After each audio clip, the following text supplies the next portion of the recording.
Hello दोस्तों, यदि आप भी 18 फरवरी 2025 को मैथ का फाइनल परीक्षा देने वाले हैं तो अभी के इस क्लास में क्लास 10th के लिए मैथ के फाइनल परीक्षा के लिए मैथ यानी गणित के वैसे ऑब्जेक्टिव प्रश्न देखेंगे जो आपके 18 फरवरी की परीक्षा में पूछा जाएगा। तो आप लोग इस क्लास को पूरा वॉच कीजिएगा और ये मैथ का क्लास है तो मैथ का कंसेप्ट ध्यान से समझिएगा।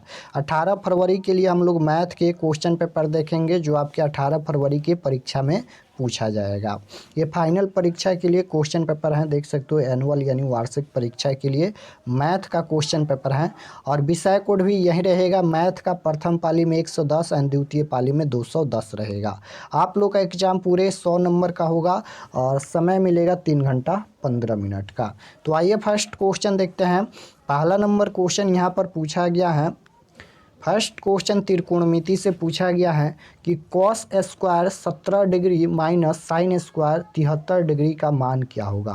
इसका वैल्यू बताना है। तो इसको कैसे बनाएंगे, तो यहाँ पर इसको फार्मूला से बनाएंगे यानी कॉस 90 डिग्री माइनस थीटा के फार्मूला से बनाएंगे।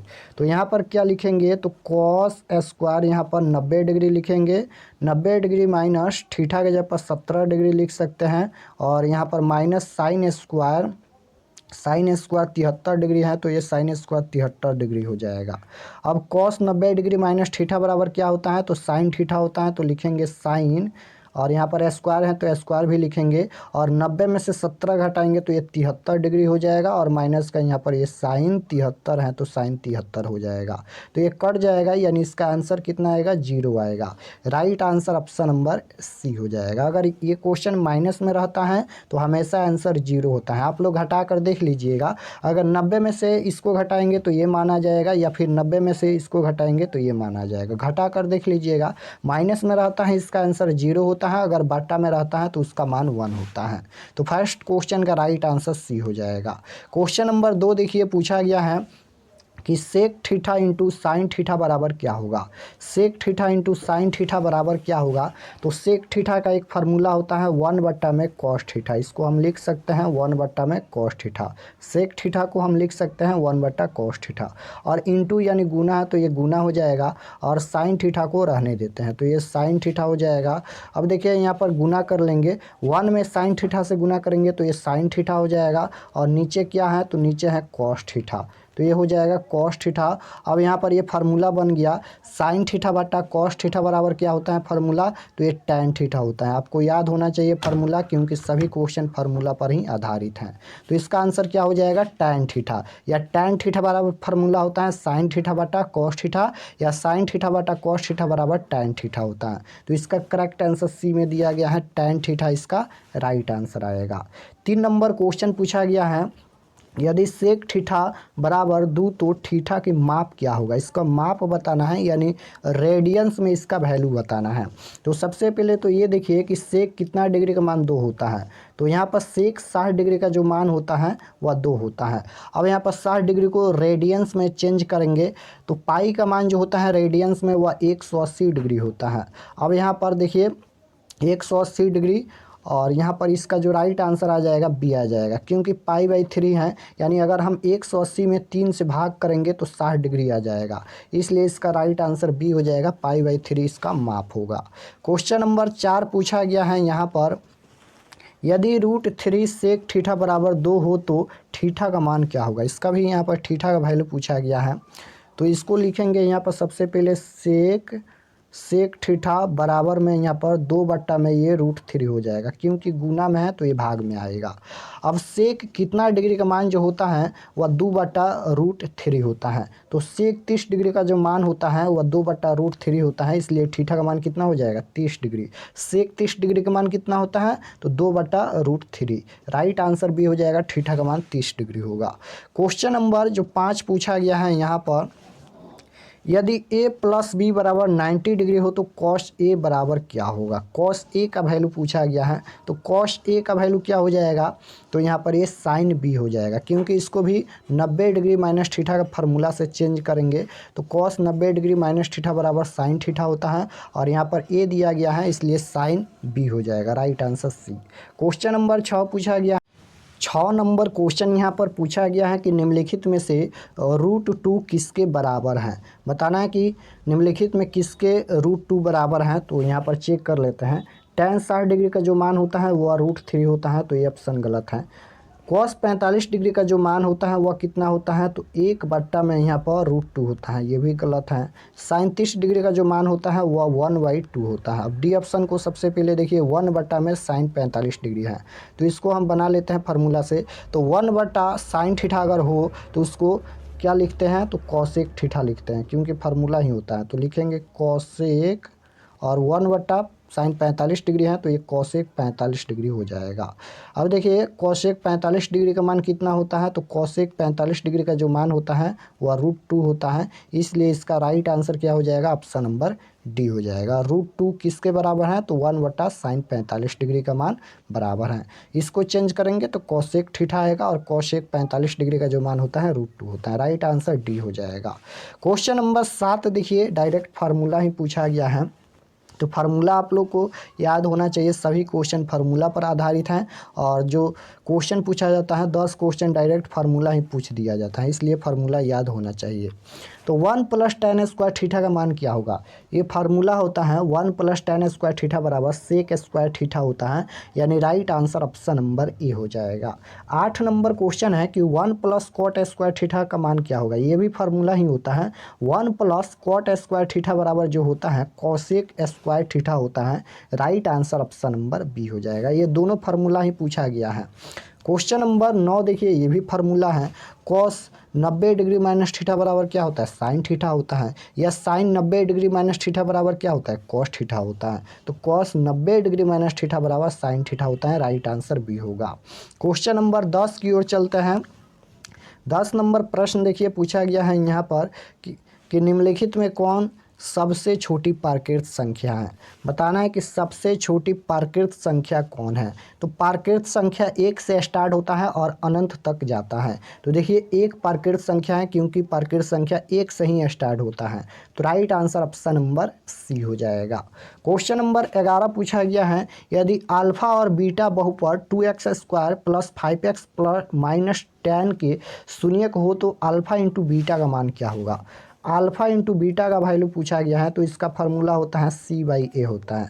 c के जगह पर कितना है, तो -10 है, तो -10 हो जाएगा, और बट्टा में a के जगह पर कितना है, तो 2 है, तो 2 हो जाएगा। 5 दूना 10 यानी -5 हो जाएगा अल्फा इंटू बीटा का वैल्यू, जो कि ऑप्शन नंबर बी में दिया गया है। ऑप्शन नंबर बी बिल्कुल राइट आंसर होगा। क्वेश्चन नंबर 12 नंबर क्वेश्चन पूछा गया है कि यदि अल्फा बीटा द्विघात बहुपद fx बराबर दिया गया है x² - 5x + 7 के मूल हो तो 1/α + 1/बीटा का मान क्या होगा। तो सबसे पहले इसे हम सॉल्व कर लेते हैं। तो अल्फा और बीटा का एलसीएम लेंगे तो क्या हो जाएगा, अल्फा बीटा हो जाएगा, तो अल्फा बीटा। उसके बाद यहाँ पर अल्फ़ा से अल्फ़ा कट जाएगा तो बीटा बचेगा, बीटा में 1 से गुना करेंगे तो ये हो जाएगा बीटा, यानी भिन्न का जोड़ कर लेंगे, और प्लस है तो प्लस हो जाएगा, और बीटा से बीटा कट जाएगा तो ये अल्फ़ा बचेगा। बराबर में यहाँ पर अब देखिए बीटा प्लस अल्फ़ा या अल्फ़ा प्लस बीटा बराबर क्या होता है, तो -b/a होता है। और फिर यहाँ पर मेन बट्टा है, अल्फ़ा इंटू बीटा बराबर क्या होता है, तो c/a होता है, ये फार्मूला होता है। अब a से a कैंसिल हो जाएगा तो क्या बचेगा, -b/, यहाँ पर c है तो c बचेगा। तो फार्मूला बन गया -b/c। अब -b की जगह पर -5 है, तो ये माइनस माइनस क्या हो जाएगा, तो प्लस हो जाएगा, तो प्लस का 5 हो जाएगा, और c के जगह पर कितना है, तो 7 है, तो 7 हो जाएगा। तो 5/7 इसका राइट आंसर आएगा। देखिए कहाँ पर दिया गया है, तो 5/7, 5/7 ऑप्शन नंबर बी में दिया गया है। ऑप्शन नंबर बी बिल्कुल राइट आंसर हो जाएगा। क्वेश्चन नंबर देखिए पूछा गया है यहाँ पर 13 नंबर क्वेश्चन है कि द्विघात बहुपद x² + 3x + 2 के शून्यक क्या है, इसका शून्यक बताना है। तो शून्यक निकाल लेते हैं। x² प्लस में यहाँ पर ये 3x है, और प्लस में 2 बराबर में यहाँ पर 0 हो जाएगा।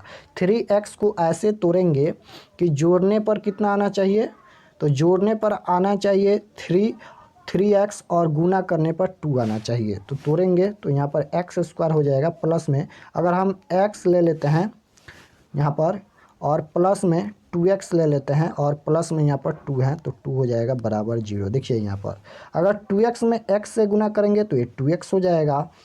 उसके बाद यहाँ पर अगर 2x और एगो x यानी यहाँ पर 2 गो x हैं और एगो x हैं तो 3 आ जाएगा।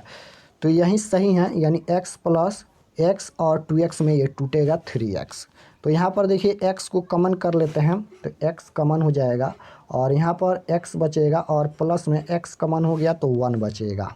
देखिए यहाँ पर 2 गो x को मतलब कि 2 गो x हैं तो एगो x बाहर कर लिए तो एगो x बचेगा और प्लस यहाँ पर एगो x है तो बाहर हो गया, कुछ भी नहीं है तो 1 लिखेंगे, यानी x इंटू x प्लस 1 हो जाएगा। और प्लस यहाँ पर अगर 2 कॉमन कर लेते हैं यहाँ पर तो क्या बचेगा, तो x बचेगा और प्लस में 2 से भाग देंगे तो ये 1 हो जाएगा।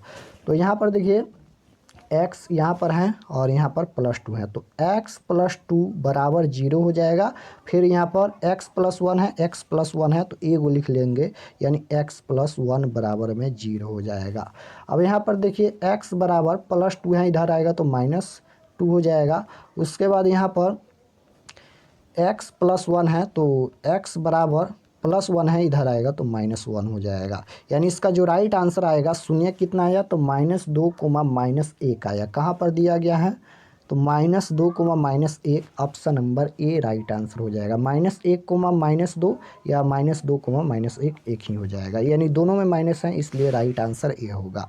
क्वेश्चन नंबर 14 पूछा गया है, यहाँ पर द्विघात बहुपद दिया गया है, इसका संयोजकों का योग बताना है। तो सबसे पहले इसे सॉल्व कर लेते हैं, गुना करेंगे तो ये हो जाएगा 2x² माइनस 5x हो जाएगा और -3 है। अब इसका संयोजकों का योग बताना है, यानी अल्फा प्लस बीटा का वैल्यू बताना है। तो इसका फार्मूला -b/, ये होता है -b की जगह पर -5 है तो प्लस हो जाएगा, क्योंकि माइनस माइनस प्लस हो जाएगा 5 और 1 की जगह पर 2 है। तो इसका जो राइट आंसर आ जाएगा 5/2, ऑप्शन नंबर डी में दिया गया है। ऑप्शन नंबर डी बिल्कुल राइट आंसर आएगा। क्वेश्चन नंबर 15 पूछा गया है, यहाँ पर यदि बहुपद x² plus px minus q के शून्यक एक दूसरे के व्युत्क्रम हो तो q का मान क्या होगा। q का वैल्यू पूछा गया है तो इसका राइट आंसर p आ जाएगा, option number B correct answer होगा। क्वेश्चन नंबर 16 पूछा गया है कि जिस समीकरण निकाय का अद्वितीय हल होता है वह समीकरण निकाय क्या कहलाता है। अद्वितीय हल मतलब होता है एक हल, अनेक हल नहीं होता है, एक हल होता है, याद रखिएगा। अद्वितीय हल मतलब एक हल होता है। और अद्वितीय हल कब होता है, तो जब a1/a2 बराबर नहीं होता है b1/b2, तब अद्वितीय हल यानी एक हल होता है। तो यहाँ पर पूछा गया है कि वह समीकरण निकाय क्या कहलाता है। तो इसका करेक्ट आंसर क्या हो जाएगा, यहाँ पर अविरोधी हो जाएगा, option number B correct answer होगा। क्वेश्चन नंबर 17 है, रैखिक समीकरण में चरघात की संख्या। तो रैखिक समीकरण में चरघात की संख्या पूछा गया है। तो रैखिक समीकरण का जो घात होता है 1 होता है, द्विघात समीकरण का 2 घात होता है, त्रिघात समीकरण का 3 घात होता है। रैखिक पूछा गया है तो 1 हो जाएगा, right answer A. Question number 18 की ओर चलते हैं। 18 नंबर प्रश्न देखिए। 18 नंबर क्वेश्चन है कि के किस मान के लिए समीकरण निकाय, दो समीकरण दिया गया है, कोई हल नहीं है। के का मान ज्ञात करना है तो कोई हल नहीं है। तो जब a1/a2 बराबर होता है b1/b2, लेकिन यहाँ पर बराबर नहीं होता है c1/c2, तब यहाँ पर कोई हल नहीं होता है। तो इसी फार्मूला से निकालेंगे आंसर। तो a1 के जगह पर 1 लिखेंगे, a2 के जगह पर 5 है और b1 के जगह पर कितना है, तो 2 है, और b2 के जगह पर कितना है, k है। c1 के जगह पर कितना है, तो 1 है। c2 के जगह पर कितना है, -7 है। अब हमें इसे 2 स्टेप तिरछा तिरछे गुना कर लेंगे। तो के में 1 से करेंगे, के हो जाएगा बराबर 5 दूना 10 हो जाएगा, के का मान 10 आएगा। Right answer option number D में दिया गया है। क्वेश्चन नंबर 19 पूछा गया है, एक्स अक्ष का समीकरण पूछा गया है। तो एक्स अक्ष का समीकरण y का मान 0 होता है और y अक्ष का समीकरण x बराबर 0 होता है। दोनों आपको याद रखना है। तो राइट आंसर बी हो जाएगा। 20 नंबर क्वेश्चन है, y बराबर 10 का आलेख कैसी सरल रेखा होगी। तो y का मान दिया गया है तो x अक्ष के समानांतर होगा और x का मान दिया रहेगा तो y अक्ष के समानांतर होगा। क्वेश्चन नंबर 21 पूछा गया है कि द्विघात समीकरण दिया गया है, मूल समान होंगे यदि ab बराबर 1/4, इसका राइट आंसर आएगा। क्वेश्चन नंबर 22 पूछा गया है, यहाँ पर द्विघात समीकरण दिया गया है, मूलों की प्रकृति क्या होगी। तो d बराबर b² - 4ac के फार्मूला से निकालेंगे। तो b के जगह पर -5 है, -5 का स्क्वायर करेंगे -4 गुना ए के जगह पर 1 और सी के जगह पर 8 है। तो यहाँ पर हो जाएगा -5 यानी -5 का स्क्वायर करेंगे तो 25 लिख देते हैं, -8 चौका 32 हो जाएगा। अब यहाँ पर 25 में से 32 घटाएंगे तो ये माइनस में आएगा। तो अगर माइनस में आएगा तो वह वास्तविक नहीं होगा यानी अवास्तविक होगा। Right answer option number C हो जाएगा, वास्तविक नहीं है। मूल्य की प्रकृति वास्तविक नहीं है। अगर ऋणात्मक में आता है कोई भी संख्या तो उसका मूल्यों की प्रकृति क्या होती है, अवास्तविक यानी वास्तविक नहीं है। राइट आंसर सी होगा। क्वेश्चन नंबर 23 देख लीजिए, 23 नंबर क्वेश्चन पूछा गया है कि समीकरण दिया गया है, इसके मूलों के योग एंड मूलों का गुणनफल का अनुपात क्या होगा। यानी अल्फा प्लस बीटा अनुपात, अल्फा इंटू बीटा का वैल्यू पूछा गया है। तो इसका राइट आंसर आ जाएगा ऑप्शन नंबर डी यानी 2:3 आएगा। अल्फा प्लस बीटा अनुपात अल्फा इंटू बीटा बराबर 2:3 आएगा। राइट आंसर डी होगा। क्वेश्चन नंबर 24 पूछा गया है, इसका बहुलक क्या होगा, बहुलक बताना है। तो बहुलक जो संख्या बार बार रिपीट हुआ है वही बहुलक होगा। तो इनमें सबसे ज़्यादा बार संख्या कौन आया है, तो 3 आया है, तो यही बहुलक हो जाएगा। सबसे ज़्यादा बार जो संख्या रिपीट हुआ है वही बहुलक होगा। 25 नंबर क्वेश्चन है, माध्य x, माध्यिका y और बहुलक z के बीच संबंध होगा। इसका संबंध क्या होगा, तो एक फार्मूला ही होता है इसका बीच का संबंध x माइनस जेड बराबर 3 into X minus Y, option number B में दिया गया है। राइट आंसर बी हो जाएगा। 26 नंबर क्वेश्चन है कि प्रथम 5 विषम संख्याओं का माध्य क्या होगा। प्रथम 5 विषम संख्याओं का माध्य बताना है। तो सबसे पहले प्रथम 5 विषम संख्या लिख लेते हैं। तो 1 हो जाएगा। विषम संख्या वह होता है जिसमें 2 से पूरा भाग नहीं लगता है। तो 1 हो जाएगा, 3 हो जाएगा, 4 नहीं 5 होगा, 6 नहीं 7 होगा, 8 नहीं 9 होगा। तो यहाँ पर ये 5 हो गया, 5 विषम संख्या हो गया। इसका माध्य बताना है। माध्य कैसे निकालेंगे, सभी संख्याओं को जोड़ेंगे, जितना संख्या है उतना से भाग देंगे। संख्या 5 है इसलिए बट्टा में 5 हो जाएगा। अब इसको जोड़ लेते हैं। जोड़ेंगे तो कितना हो जाएगा, यहाँ पर 3 1 4, 4 5 9, 9 18 और 7, ये हो जाएगा 25। 25/5 यानी 25। तो 5 हो जाएगा। माध्य कितना आएगा, 5। ऑप्शन नंबर सी बिल्कुल राइट आंसर होगा। क्वेश्चन नंबर 27 पूछा गया है, निम्नलिखित में कौन केंद्रीय प्रवृत्ति की माप नहीं है। तो केंद्रीय प्रवृत्ति की माप कौन नहीं है, माध्य होता है, माध्यक होता है, बहुलक होता है, लेकिन मानक विचलन नहीं होता है, इसलिए प्रवृत्ति की माप नहीं है तो मानक विचलन नहीं है। राइट आंसर डी हो जाएगा। 28 नंबर क्वेश्चन है, किसी घटना की प्रायिकता नहीं होती है। तो प्रायिकता का अधिकतम मान 1 होता है। अगर कोई भी संख्या में माइनस लगा है उसकी प्रायिकता नहीं होगी। Right answer option number A हो जाएगा, -5 की प्रायिकता नहीं होती है। 29 नंबर क्वेश्चन है, किसी घटना ई के लिए निम्न में कौन सही है। किसी घटना ई के लिए निम्न में कौन सही है। तो इसका करेक्ट आंसर क्या हो जाएगा, यहाँ पर पी ई बराबर क्या होता है, 1 होता है। Right answer option number C हो जाएगा। निश्चित घटना की प्रायिकता 1 होती है। 30 नंबर क्वेश्चन है, निम्न में कौन सी एक घटना की प्रायिकता नहीं हो सकती है, नहीं हो सकती है पूछा गया है। तो इसका करेक्ट आंसर क्या आ जाएगा, इसकी प्रायिकता होगी, क्योंकि 1 से लेकर 100% तक की प्रायिकता होती है। इसकी भी प्रायिकता होगी, क्योंकि देखिए यहाँ पर 2/6 है, यानी नीचे वाला जो संख्या है वह ज़्यादा है ऊपर वाला संख्या से, तो इसकी प्रायिकता होगी। यहाँ पर भी देखिए 3/4 है, नीचे वाला संख्या ज़्यादा है ऊपर वाला संख्या, इससे इसकी भी प्रायिकता होगी। लेकिन डी ऑप्शन में देखिए 3/2 है, तो 2 जो है वह ऊपर वाला संख्या से छोटा है, इसलिए इसकी प्रायिकता नहीं होगी। Right answer option number D हो जाएगा। क्वेश्चन नंबर 31 पूछा गया है, प्रायिकता का न्यूनतम मान क्या होता है। प्रायिकता का न्यूनतम मान पूछा गया है, तो ये 0 होता है, याद रखिएगा। असंभव घटना की प्रायिकता भी 0 होता है। निश्चित घटना की प्रायिकता 1 होती है। Right answer option number C हो जाएगा। तो इस क्लास में हम लोग 32 क्वेश्चन रहने देते हैं और आप लोग बार बार सॉल्व कीजिएगा, प्रैक्टिस कीजिएगा, क्योंकि यही क्वेश्चन आएगा आपके एग्जाम में 100%। केवल अंक चेंज किया जाएगा, यानी यहाँ पर जैसे 5 है 10 है, यही चेंज किया जाएगा। 5 के जगह पर 10 रहेगा, 10 के जगह पर 20 रहेगा। अंक चेंज किया जाएगा, क्वेश्चन और कंसेप्ट यही रहेगा। तो आप लोग बार बार प्रैक्टिस कीजिएगा, ये सभी प्रश्न को बनाने का प्रयास कीजिएगा। और चैनल पर नए होंगे तो चैनल को ज़रूर सब्सक्राइब कर लीजिएगा, ताकि आने वाले नेक्स्ट क्लास आपके पास ज़रूर पहुँचे। और इसका सब्जेक्टिव क्वेश्चन डाउनलोड करने के लिए गूगल पर जाना है और आपको सर्च करना है RK एक्सपर्ट क्लासेस, वहाँ से इसका सब्जेक्टिव क्वेश्चन डाउनलोड कर लीजिएगा। मिलते हैं नेक्स्ट क्लास में, तब तक अपना स्टडी कीजिए। आप सभी को धन्यवाद।